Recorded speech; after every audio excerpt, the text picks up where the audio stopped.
అటువంటి కొన్ని జరిగినప్పుడు ఖచ్చితంగా ఆ ప్రొహిబిటెడ్ ల్యాండ్ నుంచి ఇప్పటిదాకా దరిదాపుగా 5.5 లక్షలు ఆ తర్వాత వివిధ సమస్యల ద్వారా తీసుకురావడం జరిగింది. ఇవన్నీ ధరణి సమస్యలు కాదు అధ్యక్ష. అదేవిధంగా ప్రొహిబిటెడ్ ధరణిలో ఇంకొన్ని ఉన్నాయి అధ్యక్ష.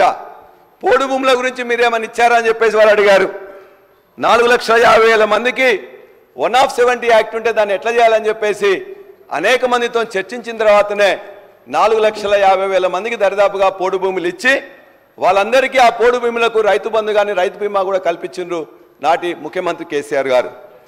మేము అడిగేది ఏంటంటే అధ్యక్ష, ఇలా సంస్కరణలు చేపట్టాలంటేనే సాహసం కావాలి. ఈ దశాబ్దాలుగా పేరుపోయిన సమస్యల్ని పరిష్కరించాలంటే ఖచ్చితంగా విజన్ ఉండాలి. అందుకే ధరణి అనేది ఒక పథకం కాదు, ఒక విప్లవం. అది తెలంగాణ అన్నదాతకు ధరణే వెన్ను దన్ను. ఖచ్చితంగా వారు చెప్పినట్టు ఇది ఒక సాఫ్ట్వేర్ వెబ్సైటో కాదు అధ్యక్ష. ముమ్మాటికి రైతుల వెతలు తీర్చాలన్న వారి కేసీఆర్ గారి కళకు డిజిటల్ రూపం. 3 సూత్రాలే వీటన్నిటికి కూడా ఇవాళ ధరణి పోర్టల్ ఏర్పడడానికి వచ్చింది. ఒకటి, రైతుల భూములు భద్రంగా ఉండాలి, ఇష్టం వచ్చినట్టు వివరాలు ఎప్పటికి పడితే అప్పుడు ఎవడు పడితే వాడు మార్చడానికి వీల్లేదన్న విధంగా ఒకటి. భూమి హక్కుల మార్పిడి ప్రక్రియను సులభతరం చేయాలి, రిజిస్ట్రేషన్, మ్యూటేషన్, అప్డేషన్ ఈ 3 కూడా ఏకకాలంలో జరగాలి, వెంటనే ఇవ్వాలనే ఉద్దేశంతో ఇవాళ జరిపి 1,52,00,000 మంది పట్టాదారులకు 72 లక్షల మంది రైతులకు ఇచ్చిన ఘనత నాటి కేసీఆర్ గారు. ఇవాళ ఈ ధరణి వెబ్సైట్లో ఉన్నదాన్ని ఎక్కడైనా ఎవరైనా చూసుకోవచ్చు అధ్యక్ష. మన పిల్లలు కానీ మన మిగతా వాళ్ళు కానీ విదేశాల్లో ఉన్న చూసుకోవచ్చు. ఇవాళ దాన్ని చేంజ్ చేయడానికి కూడా ఎవరికి లేదు అధ్యక్ష. ఒకటేసారి ఏకకాలంలో చేసుకునే అవకాశం, నిమిషాల్లో కంప్లీట్ చేసే అవకాశం, లంచాలు లేని విధంగా ఇవాళ ఒక అధ్యక్ష ఇవాళ ఎంఆర్ఓ ఆఫీస్కు పోతే ఇంతకుముందు 141 సబ్ రిజిస్టార్స్ ఆఫీసులు ఉంటే దరిదాపుగా 450 అదనంగా ఇవాళ చేసిన వ్యవసాయ భూమి రిజిస్ట్రేషన్. ఇవాళ అమ్మేవాళ్ళు కొనేవాళ్ళు ఉన్నట్లయితే అధ్యక్ష, అమ్మేవాళ్ళు కొనేవాళ్ళు అధ్యక్ష, గౌరవ సభ్యులు ఈ సభలో ఉండే మనమేం చూడట్లే, రాష్ట్ర వ్యాప్తంగా ఉండే రైతులు భూములున్న ఆసాములు అందరూ చూస్తున్నారు. ఈ ధరణి కాన్సెప్ట్తో, ఈ ధరణిలో మీరు పెట్టిన ఆప్షన్స్తో ఏ రకంగా వాళ్ళ ఇబ్బందులు, ఇందాక వారు ఒక పెద్ద మాట అన్నారు, ఇది కరప్షనే లేకుండా జరుగుతుంది అని. అంటే అది ఏ రకంగా, అది మీరు ఎంత ఎక్కువ ఆ స్టైల్లో మాట్లాడితే ఇనే ప్రజలకు తెలుసు అధ్యక్ష. మీ దగ్గర వారు చెప్తున్నాను ఏ రకంగా జరుగుతుందో అనేది వారు గ్రహించాలా. ఇందాక అన్నారు చూడండి, ధరణిని మేం పెట్టిన దాన్నే వాడుతున్నారన్నారు. మీరేదైతే తొందరపడి తప్పులు చేస్తారో ఈ ప్రభుత్వం అలా తప్పులు చేయాలన్నది కాదు. ఏ పని చేసినా ఒకరోజు మీరు పెట్టిన ధరణిని వచ్చిన తెల్లారి రద్దు చేసే సంస్కారం లేని వాళ్ళం కాదు. మీ ధరణిని ఏదో మీరు సొంతం పెట్టినట్టు చెప్పి దాంట్లో ఉన్నదని మంచిది ఉంటే తప్పకుండా స్వీకరిస్తామని అనేక వేదికల మీద చెప్పాం.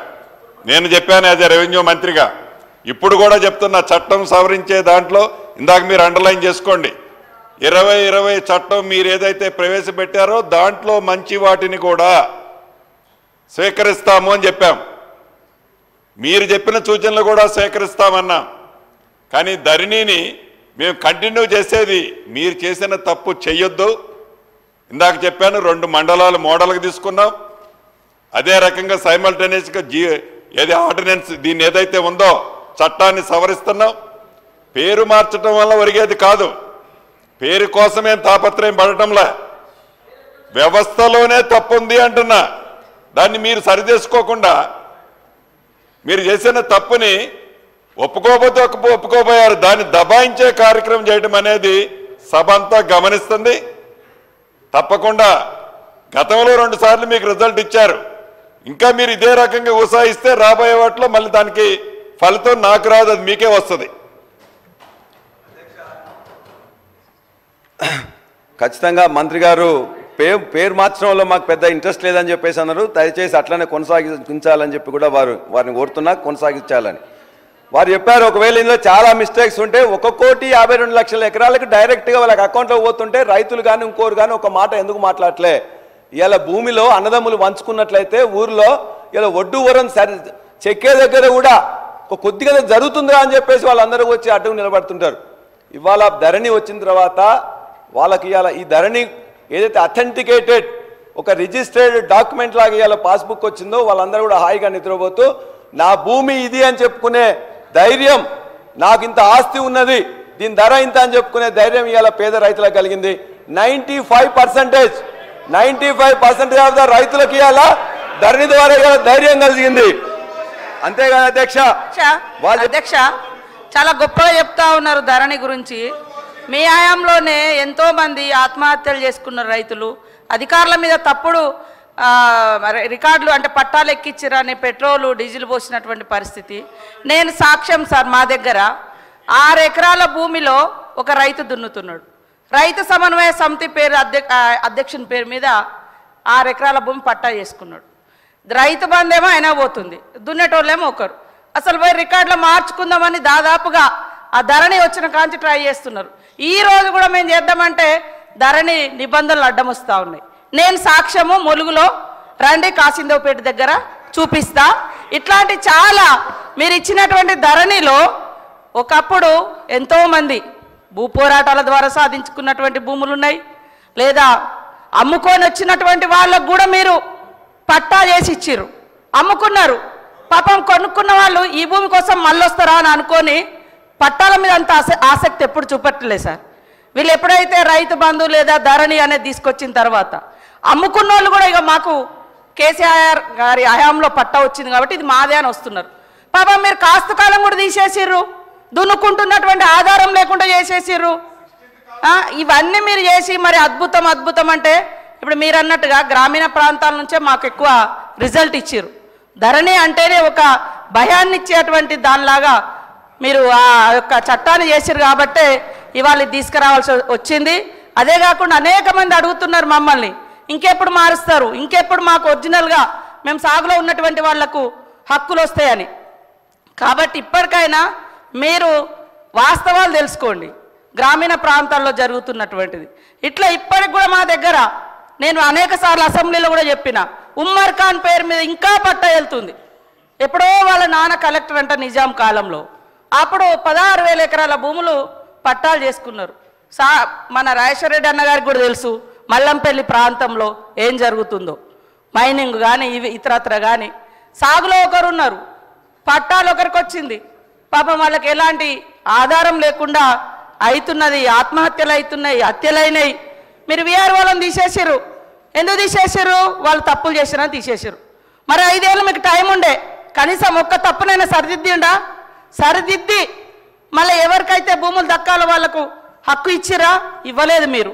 కాబట్టే ఈరోజు ఇందిరమ్మ ప్రభుత్వంలో, ఎందుకంటే ఇందిరాగాంధీ గారు అంటేనే భూ పంపిణీకి ఆద్యురాలు. 7 times 7 విడతలుగా పేదలకు ఎస్సీ ఎస్టీలకు అసైన్ భూములు పంచినటువంటి ఘనత కాంగ్రెస్ ప్రభుత్వంది. ఆ పట్టాలు కూడా మీరేమంటారు, మీకు ఇది గవర్నమెంట్ భూమి కాబట్టి మేము గుంజుకుంటున్నాం అని లాక్కొని అనేక మందికి వాళ్ళ దగ్గర నుంచి లాక్కున్నారు.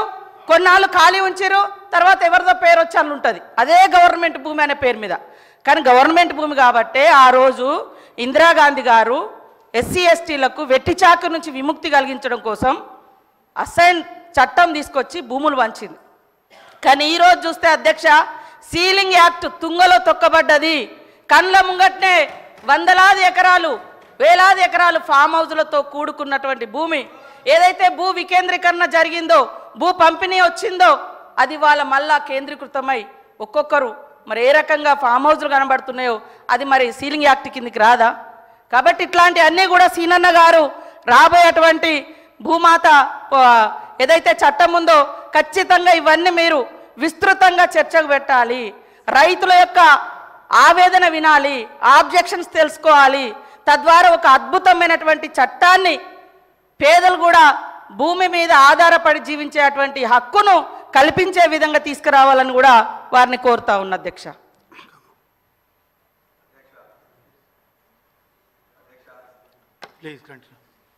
రెండు విషయాలు మంత్రులు ఇద్దరు కూడా ఒకటే మాట్లాడుతూ అర్ధసత్యాలతోని కొన్ని వివరాలు చెప్పారు.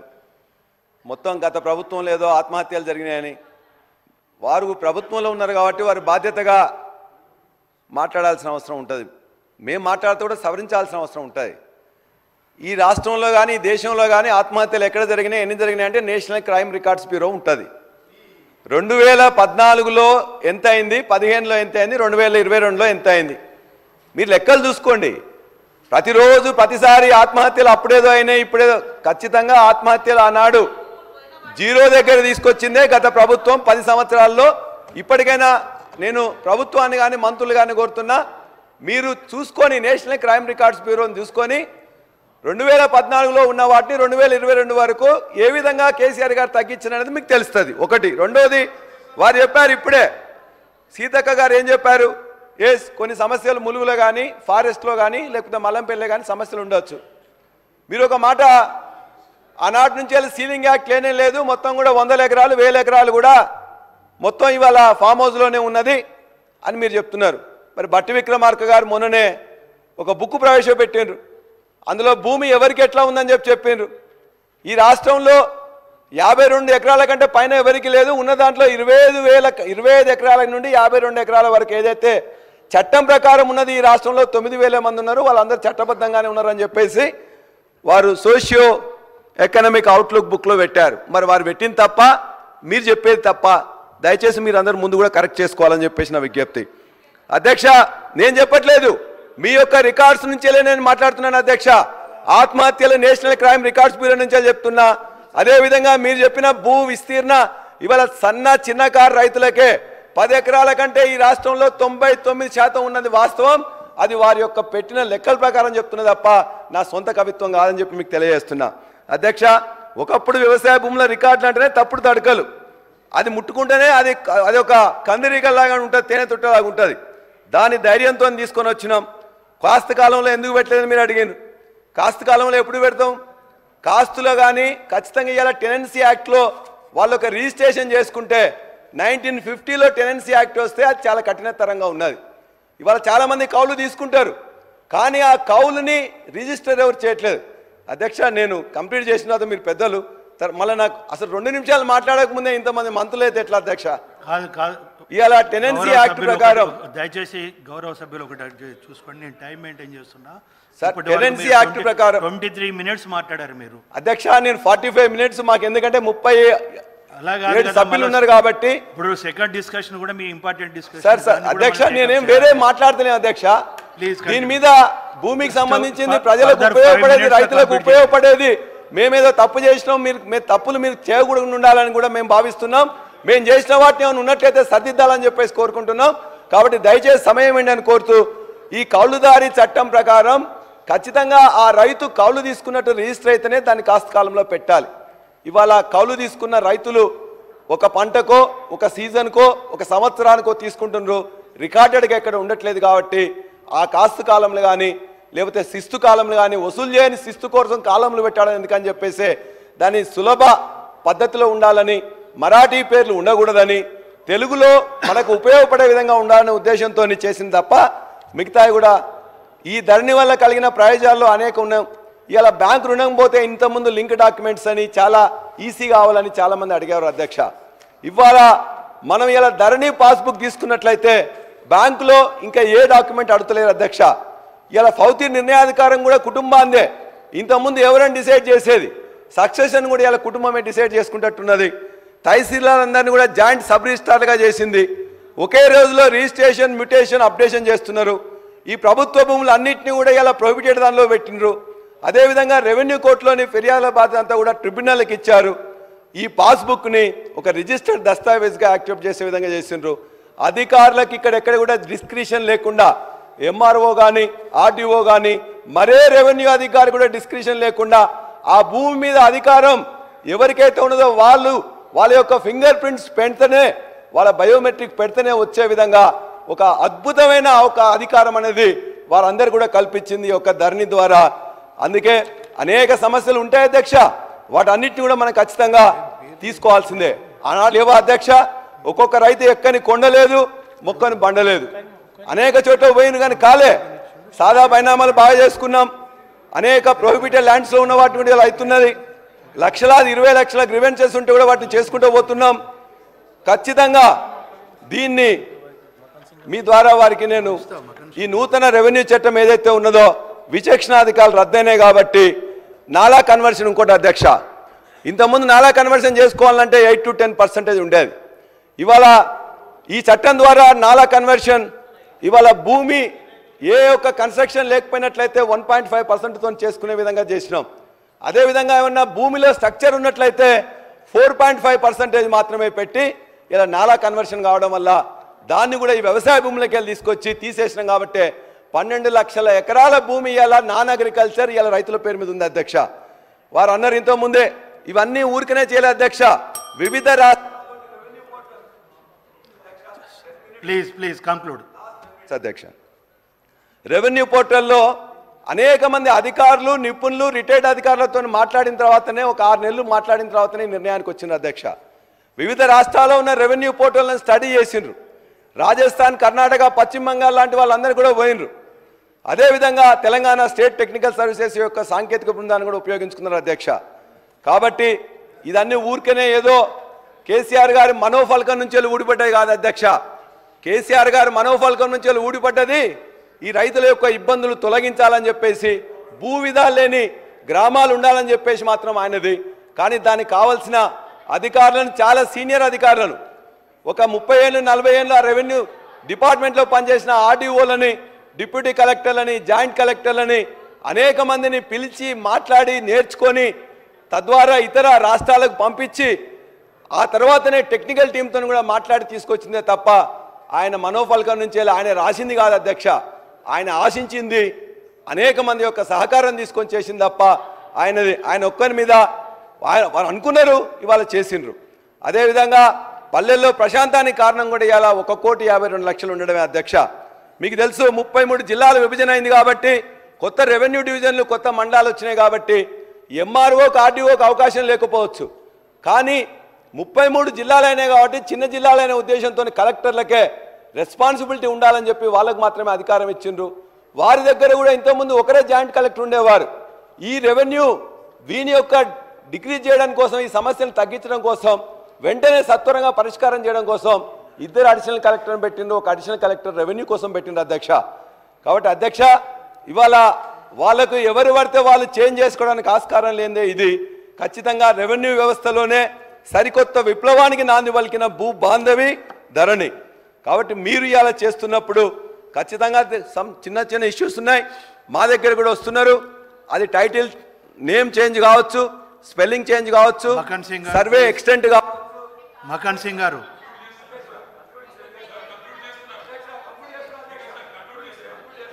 30 minutes అయినా సార్, ప్లీజ్ కంక్లూడ్ చేయండి. మినిట్స్ లోపలే అధ్యక్ష. బదులు 30 minutes ఇచ్చాను. ఇంకే ఖచ్చితంగా ఏదైతే ఈ యొక్క దేశంలోనే ఇది అత్యాధునిక ఆన్లైన్ పోర్టల్ ధరణి అధ్యక్ష. సమైక్య రాష్ట్రంలో దశాబ్దాలుగా పేరుకుపోయిన సమస్యలకు శాశ్వత పరిష్కారం కనుగొనడమే లక్ష్యంగా పురుడు పోసుకున్నది ధరణి. తన గమ్యాన్ని ముద్దాడిందని గర్వంగా చెప్తున్నాం. ఇంత పెద్ద సంస్కరణ చేపట్టినప్పుడు చిన్న చిన్న సమస్యలు ఉండవచ్చు. 99% మంది లాభపడితే 1% ఇబ్బంది పడవచ్చు. ఆ 1% కష్టాలు తీర్చేందుకు మార్పులు చేర్పులు చేస్తామంటే సహకరిస్తాం. కానీ రైతులకు కొండంత ధైర్యాన్ని ఇచ్చిన ధరణిని తప్పుపట్టడం కరెక్ట్ కాదు అధ్యక్ష. మేము మిమ్మల్ని కోరేది ఒక 2 అంశాలు అధ్యక్ష. మీరు ఇలా దీన్ని ఏమైనా పేరు మారుస్తా ఇంకోటని కాకుండా ఇవాళ మీరు ఏదైతే చెప్తుండ్రో, ఆనాడు మన్మోహన్ సింగ్ గారు కూడా చెప్పిండ్రు, ల్యాండ్ టైటిలింగ్ యాక్ట్ చేస్తా అన్నారు. దానికోసం కృషి చేయండి, అది తీసుకురండి. ఇవాళ మిత్రులు చెప్పినట్టు డిజిటల్ సర్వే కోసం మేము ఆల్రెడీ ఆలోచించినాం కానీ కాలేదు. మీరు ఇలా డిజిటల్ సర్వే చేసి ప్రతి ల్యాండ్కి లాంగిట్యూడ్, లాటిట్యూడ్ ఇచ్చి, రేఖాంశ, అక్షాంశాలు ఇచ్చి వాళ్ళు పకడ్బందీగా, ఎందుకంటే నిరంతరం టెక్నాలజీని ఉపయోగించుకొని చేయాల్సిన కార్యక్రమం కాబట్టి ఖచ్చితంగా మీరు కూడా ఇది చేసినట్లయితే బాగుంటుంది. మిగిలిన చిన్న చిన్న వివాదాలను కూడా చేయాలని చెప్తూ ఇది రైతులకు కేసీఆర్ కల్పించిన ధీమాను రద్దు చేసి మళ్ళీ దళార్ల రాజ్యాన్ని తీసుకొస్తామంటే మాత్రం సహించాం. ఏ ఒక్క రైతుకు నష్టం జరిగినా బీఆర్ఎస్ ఊరుకునే ప్రసక్తే లేదు. ఎందుకంటే బీఆర్ఎస్ అంటేనే. మగన్ సింగ్ గారు ప్లీజ్, 30 to 33 minutes అయినాయండి.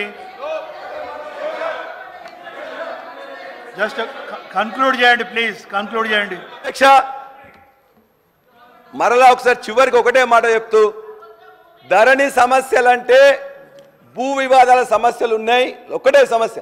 రెండోది రెవెన్యూ సమస్యలు ఉన్నాయి, పోర్టల్ సమస్యలు ఉన్నాయి. ఈ మూడిట్లలో ఏదేందని చెప్పి మీరు ఐడెంటిఫై చేసి ఇవన్నీ కూడా చిన్న చిన్న సమస్యలను పరిష్కరించండి. ల్యాండ్ టైటిలింగ్ యాక్ట్ తీసుకురండి. చివరిగా ఏ ఒక్క రైతుకు నష్టం జరిగినా బీఆర్ఎస్ ఊరుకునే ప్రసక్తి లేదు. ఎందుకంటే బీఆర్ఎస్ అంటేనే భారత రైతు సమితి. తెలంగాణ, జై తెలంగాణ.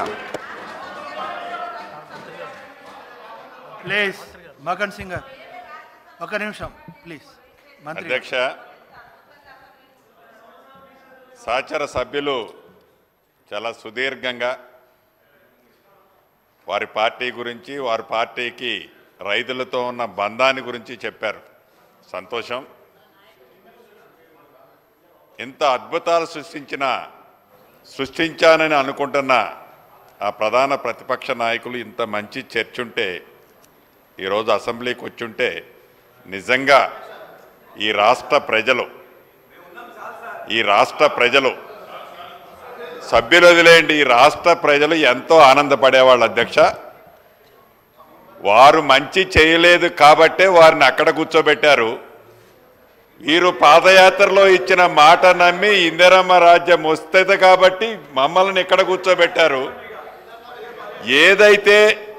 ఏదైతే ప్రజలు నమ్మి, ప్రజలు విశ్వసించి ఇందిరమ్మ రాజ్యాన్ని తెచ్చుకున్నారో, ధరణి పోర్టల్ మారుస్తామా మారవమా, చట్టం మారుస్తామా అనే దాన్ని ఉంటే, ఏదైతే రైతులకే మా పార్టీ అంటున్నారో, రైతులు మీ తరములో, మీ టైంలో కన్నీరు పెట్టారు. రైతుల ముఖాల్లో ఆనందం చూడాలన్నదే ఈ ఇందిరమ్మ రాజ్యం యొక్క లక్ష్యం. ప్రధానంగా ఈ చట్టానికి సంబంధించిన దాంట్లో సభ్యులు మాట్లాడుతూ మీ ద్వారా ఈ సభకు ఒకటి తెలియజేశారు, ఊరుకోమని. మీరు 4 గోడల మధ్యన తయారు చేసేదాన్ని టిక్కుబెట్టే పరిస్థితిలో ఈరోజు ఇందిరమ్మ రాజ్యంలో మేము లేము.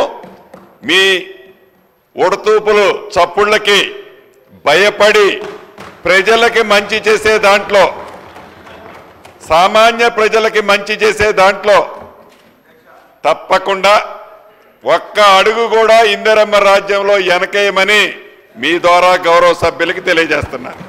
మగన్ సింగ్ గారు ప్లీజ్, మగన్ సింగ్ గారు జస్ట్ సూటిగా చెప్పండి ప్లీజ్.